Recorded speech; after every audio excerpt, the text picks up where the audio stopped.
మహాగణాధిపతయే నమః. ఓం గురుభ్యో నమః. ఓం శ్రీమాత్రే నమః. పరమేశ్వర స్వరూపమైనటువంటి జ్యోతిష, వాస్తు మరియు ఇతర అనేకమైనటువంటి శాస్త్రములను మనకు అందించినటువంటి మహర్షులకి నమస్కారం. హయగ్రీవ హయగ్రీవ హయగ్రీవేత్యో వదేత్ తస్య నిస్సరతే వాణి జిహ్నుకన్యా ప్రవాహవత్. అరుణాం కరుణాతరంగితాక్షీం ధృతపాశాంకుశపుష్పబాణచాపాం అనిమాదిభిరావృతాం మయూకైః అహమిత్యేవ విభావయే భవానీ. శ్రీమాత్రే నమః. ప్రేక్షకులకు ఆ లలితాంబిక అమ్మవారి యొక్క అనుగ్రహం పరిపూర్ణంగా కలగాలని మనస్ఫూర్తిగా కోరుకుంటూ మనం ఈరోజు క్రోధినామ సంవత్సరంలో ఆదాయము, వ్యయము, రాజ్యపూజ్యము, అవమానము 12 రాసుల వారికి ఏ విధంగా ఉంది, మరి ఈ ఆదాయ వ్యయాల్లో కానీ రాజ్యపూజ్యం అవమానాల్లో కానీ ఒక్కొక్కసారి చూడ మనకి ఆదాయం ఎక్కువ ఉంటే సంతోషిస్తాం, కానీ వ్యయం ఎక్కువ ఉంటే భయపడతాం. అదేవిధంగా అవమానం ఎక్కువగా ఉంటే భయపడతాం, రాజ్యపూజ్యం ఎక్కువ ఉంటే బాగుంది అనుకుంటాం. అంటే ఏమిటి ఇక్కడ? వీటిని మరి ఇలాగే అనుభవించాలా ఈ సంవత్సరం అంతా? దీన్ని ఏదైనా మార్చుకునేటువంటి ప్రక్రియ ఉందా? మరొక విషయం ఏంటంటే, మీరు గుర్తుపెట్టుకోండి, ఈ పంచాంగంలో ఇచ్చేటువంటి ఈ ఆదాయ వ్యయాలు, రాజ్యపూజ్యం, అవమానము ఇవి యాజ్ ఇట్ ఈజ్ ఇలాగే జరగాలని రూల్ లేదు. ఎందుకు చెప్తున్నానంటే, మీ యొక్క పర్సనల్ చార్ట్ అనేటువంటిది ఒకటి ఉంది. మీ పర్సనల్ చార్ట్లో కనుక ఆదాయం సంబంధించినటువంటి, అంటే ధనయోగాలు బాగా నడుస్తున్నాయి అనుకోండి, ఆదాయం గురించి ఏం కంగారు పడకండి, చక్కగా ధనయోగం వస్తుంది. వ్యయం తక్కువగా ఉండేటువంటి మహాదశలు నడుస్తుంది అనుకోండి, ఏమి అవ్వదు, ఏమి కంగారు పడదు. ఇదేంటంటే జనరల్గా అందరికీ చెప్పేటువంటిది. అలాగే మరి వీటి ప్రభావం ఉండదా అంటే కించిత్ ఉంటుంది. దాన్ని తగ్గించుకునేటువంటి మార్గం కూడా నేను మీకు చెప్తాను. ఒక్కొక్క రాశి గురించి మనం తెలుసుకుందాం. వృశ్చిక లగ్నము, వృశ్చిక రాశి. అయితే మనం ఈ సంవత్సర ఫలితాలు కాబట్టి క్రోధినామ సంవత్సరంలో ముఖ్యంగా మనం ఇక్కడ ఆదాయము, వ్యయము, రాజ్యపూజ్యం, అవమానం ఎలా ఉంది అనేటువంటిది చూసుకుందాం. వృశ్చికం వారికి ఆదాయం 8 అయితే వ్యయం 14గా ఉంది, అంటే 8, 14. అలాగే రాజ్యపూజ్యం, అవమానం 4, 5. అంటే ఇక్కడ ఆదాయ వ్యయాలు, రాజ్యపూజ్య, అవమానాలు కనుక మనం లెక్కలేసుకున్నట్లయితే చూసుకున్నటువంటి విషయాల్లో ఆదాయం 8 ఉంటే వ్యయం 14 ఉందంటే ఒక 8 లక్షలు ప్రతి సంవత్సరం వస్తుంది అనుకుంటే, కొంతమంది ప్రతి నెల 8 లక్షలు సంపాదించే వాళ్ళు ఉంటారు, 8 కోట్లు సంపాదించే వాళ్ళు కూడా ఉంటారు. 14 మాత్రం ఖర్చు చూపిస్తుంది. మరి దీనికి ఎలాగ చేయాలి, దీన్ని తగ్గించుకోవడం ఎలాగా, ఖర్చుని పెంచుకోవడం ఎలాగా? మరి ఈ పంచాంగ ఫలితాల్లో ఇచ్చేవి యాజ్ ఇట్ ఈజ్ ఇలాగే జరుగుతాయి అంటే, మీకు గనక మీ జన్మజాతకంలో ఆదాయాన్ని ఇచ్చేటువంటి గ్రహం ఏదైతే ఉందో, అంటే మీ పర్టికులర్గా మీ పర్సనల్ చార్ట్లో ఫైనాన్షియల్ గ్రోత్ నడుస్తున్న మహాదశ కానీ అంతర్దశ నడుస్తుంది అనుకోండి, వీటి ఏం పట్టించుకోకండి. అది ఆటోమేటిక్గా మీ పర్సనల్ కర్మ, మీరు చేసుకున్నటువంటి పూర్వజన్మ పుణ్యం మిమ్మల్ని కాపాడుతూ ఉంటుంది. ఇది కేవలం 5% లేదా 10% పనిచేస్తుంది.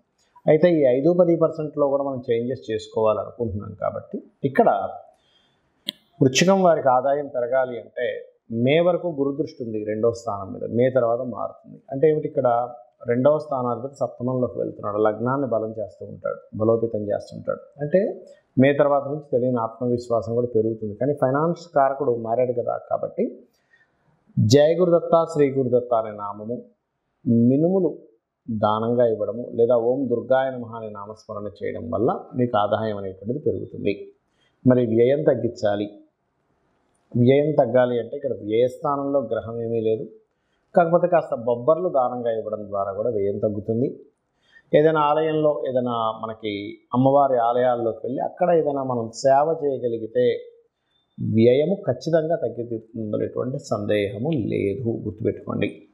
ఇక మరొక విషయం ఏంటంటే, వృశ్చికంలో రాజ్యపూజ్యం, అవమానం ఎలా ఉంది? రాజ్యపూజ్యం 4, అవమానం 5. అంటే మిమ్మల్ని మెచ్చుకునే వారి సంఖ్య 4 ఉంటే, మిమ్మల్ని ఇబ్బంది పెట్టేవారి సంఖ్య 5 ఉన్నారు. ఇక్కడ మరి మెచ్చుకునే వారి సంఖ్య పెరగాలి, అవమానించే వారి సంఖ్య తగ్గాలి కదా ఎవరికైనా కూడా. కాబట్టి రాజ్యపూజ్యం పెరగాలి అంటే సూర్య నమస్కారాలు, స్కంద ఉపాసన చేయడం ద్వారా రాజ్యపూజ్యం ఖచ్చితంగా పెరుగుతుంది. మరి అవమానం తగ్గాలంటే కాలభైరవ అష్టకము మరియు విష్ణు సహస్రనామాల యొక్క శ్రవణము, పఠనం చేయండి.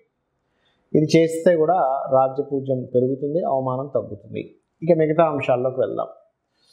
మిగతా అంశాలు కనుక చూసుకున్నట్లయితే ఇక్కడ మనం మే నుంచి మీకు గురుబలం పెరుగుతుంది అనుకున్నాం. సప్తమంలో గురువు ఉండి లగ్నాన్ని చూస్తాడు కాబట్టి. కాకపోతే ఇక్కడ ఫైనాన్స్ సంబంధించిన విషయంలో దుర్గా ఆరాధన చేయడం ద్వారా, లేనట్లయితే ఏదైనా క్రియేటివ్ రిలేటెడ్ మూలంగా ధనయోగము మరియు పంచమంలో రాహు ఉన్నందుకు వృశ్చికం వారికి కాస్త రాజకీయ పరంగా కూడా కలిసి రావడం అనేటువంటి చాలా స్పష్టంగా గోచరిస్తుంది. కాకపోతే కాస్త అర్ధాష్టమ శని చతుర్థ స్థానంలో ఉన్నందుకు ఈ అర్ధాష్టమ శని సంబంధించిన విషయంలో ఏమిస్తుంది ఇది అంటే మీకు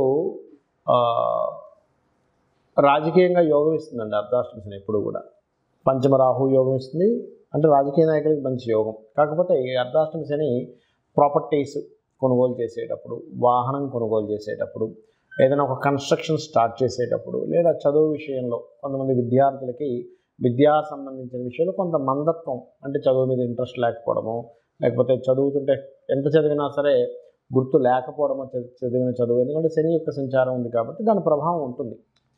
అది కావాలని మీ మీద సరే ఏదో పగబడుతున్నట్టు కాదు. ఇప్పుడు కాలాలు వస్తుంటాయి మనకి చూడండి, వర్షాకాలము, చలికాలము, ఎండాకాలం వస్తుంది. వచ్చినప్పుడు మరి చలికాలం వచ్చిందండి, చలండి నాకు నా మీద పగబట్టిందంటే కాదు, చలి దాని యొక్క ప్రభావం. గోచారంలో కూడా శని యొక్క ప్రభావం. దాన్ని ఎలా తగ్గించుకోవాలి? చలి మనకి పొమ్మంటే పోదు, మనం స్వెటర్ వేసుకోవాలి. అలాగే ఇక్కడ దీని ప్రభావం తగ్గాలంటే కాస్త ఎక్సర్సైజ్ చేయడము, వాకింగ్ చేయడము, అలాగే మనం ఏదైనా ఒక దగ్గర మాట మాట్లాడితే నింద వస్తుంది అన్నప్పుడు ఆ నింద కూడా మనం దాన్ని యాక్సెప్ట్ చేయగలగాలి, భరించగలగాలి. అలాగే ఇక్కడ మరొక విషయం ఏంటంటే వివాహ సంబంధించినటువంటి విషయంలో కొంతవరకు పాజిటివ్గా ఉంటుంది. కాకపోతే 11వ స్థానంలో ఏకాదశంలో కేతువు యొక్క సంచారం జరుగుతుంది కాబట్టి వ్యాపార లాభాలకు సంబంధించిన విషయంలో కాస్త చూసి అంచనాలు సరిగ్గా వేసుకుంటూ ఉండండి. అలాగే గురువు యొక్క దృష్టి కూడా లాభస్థానం మీద పడుతుంది కాబట్టి గతంలో చేసే వ్యాపారాల్లో వచ్చినటువంటి డిస్టర్బెన్సెస్ అన్నీ కూడా కొంతవరకు తగ్గుతాయి మీకు. ఇక మీరు నిత్యము చేయవలసిన ఆరాధన మాత్రం దుర్గాదేవి యొక్క ఆరాధన చేయండి. అన్ని విధాలా మీకు బాగుండడం జరుగుతుంది. ఇక్కడ మనము సంవత్సర ఫలితాలు చెప్పుకున్నాం క్రోధినామ సంవత్సరంలో. మరి క్రోధినామ సంవత్సరంలో మనకి దేశవ్యాప్తంగా ఎలా ఉంటుంది? అయితే క్రోధినామ సంవత్సరం రాకముందే మనకి ముఖ్యంగా ఈ రవి కుజుడుతో కలిసి ఈ రాహు శనులతో సంచారం జరుగుతుంది కాబట్టి ఆల్మోస్ట్ అంటే క్రోధినామ సంవత్సరం మనకి వచ్చేదానికంటే ముందే ఒక 2-3 నెలల ముందు నుంచే ఈ అనవసరం అంటే రాజకీయ పరంగా అనేకమైనటువంటి మార్పులు కావచ్చు, గొడవలు కావచ్చు, గందరగోళ పరిస్థితులు ఇస్తూ ఉంటుంది.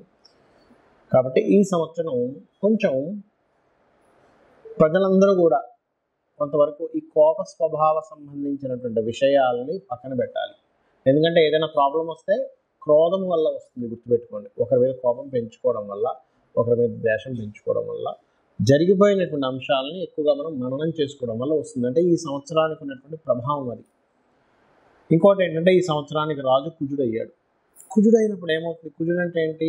గొడవలకి, యుద్ధాలకి, ఒక రకమైనటువంటి యుద్ధ సంబంధించిన వాటికి కారకుడు అవుతాడు. కాబట్టి ఈ కారకుడు అయ్యాడు కాబట్టి ఈ యొక్క విషయంలో చాలా జాగ్రత్తగా ఉండాలి అనేటువంటిది క్రోధినామ సంవత్సరానికి ఉన్నటువంటి ఆ యొక్క ఫలితాలు చెప్తున్నాయి. అయితే ఇక్కడ నేను చెప్పేది ఒకటే, మీరు ఒకటే గుర్తుపెట్టుకోండి, మీకు ఈ సంవత్సర ఫలితాలు ఈ ఏదైతే ఉగాది ఫలితాల కంటే కూడా అతి ముఖ్యంగా మీరు చూసుకోవాల్సింది ఈ జన్మజాతక ఫలితాలే. ఎందుకంటే ఈ భూమి మీద ఒకే రాశిలో ఎంతమంది పుట్టినా, ఒకే నక్షత్రంలో ఎంతమంది పుట్టినా అందరి జీవితాలు ఒకలాగా ఉండవు. ఏదో కొద్దిగా ప్యారలల్గా కొన్ని మ్యాచ్ అవుతాయి కానీ అన్ని మ్యాచ్ అవ్వవు.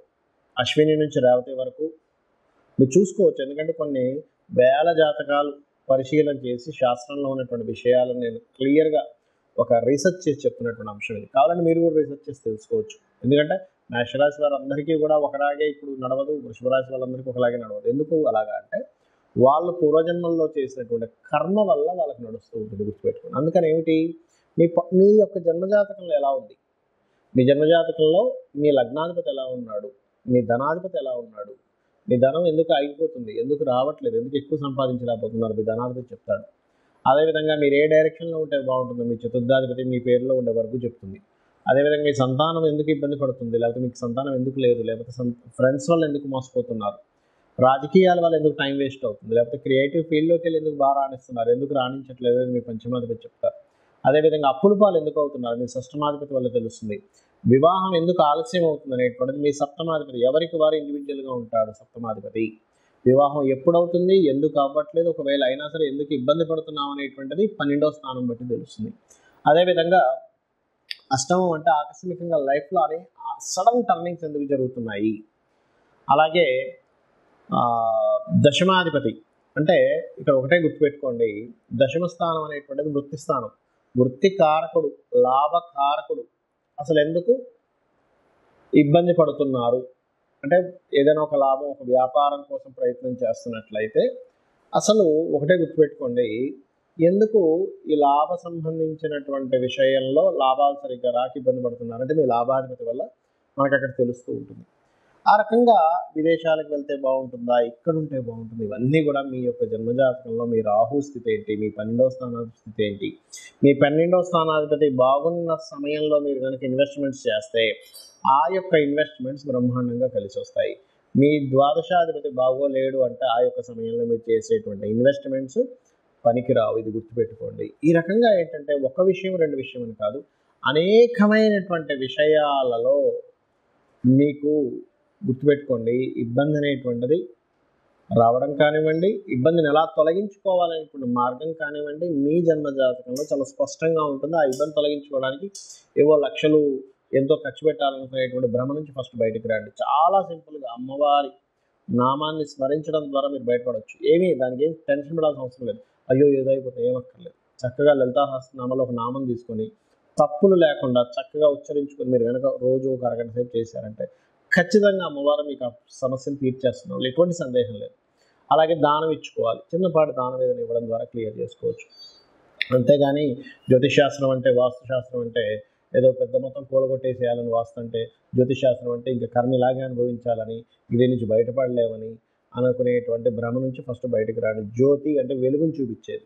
మీకు ముందు ఏముంది, నువ్వు ఎలా వెళ్తున్నావు, నీకు అక్కడ ఏమైనా గొయ్యి ఉందా, నొయ్యి ఉందా, ముళ్ళుందా అని చెప్పేది జ్యోతి అంటే వెలుగు చూపిస్తుంది. కాబట్టి ఈ యొక్క విషయాలను తెలుసుకొని మీ యొక్క జీవితాలని ఆ యొక్క అమ్మవారి అనుగ్రహంతో ఆనందమయం చేసుకుంటారని మనస్ఫూర్తిగా కోరుకుంటూ శ్రీమాత్రే నమః.